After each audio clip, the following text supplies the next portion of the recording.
How to apply a lip gloss like a pro. So for me, this is a very big thing because I have very tiny thin lips.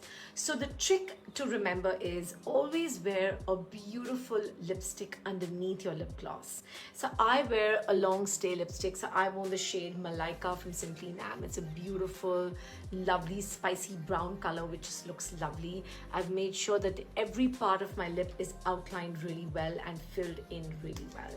I am next going to use one of my favorite glosses from Simply Nam called First Love.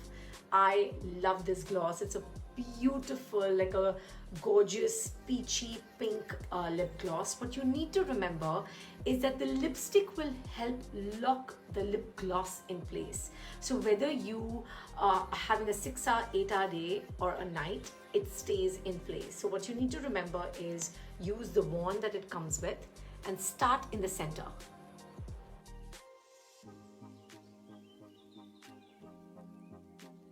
This gives the illusion of slightly bigger lips. Now, if I really want to amp this up, I'm going to go and really amp it up at the Cupid's bow that's here.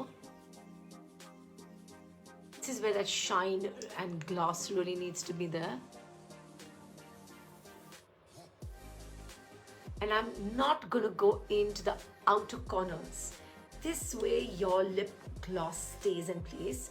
Even if you're eating and drinking, it's really not there in that inner center corner, but it gives the illusion of bigger, more beautiful lips. For me, that is a must because, like I said, I have none. So I love using this technique when I'm working on myself, especially if you are someone who loves your gloss and you love those beautiful, glossy lips.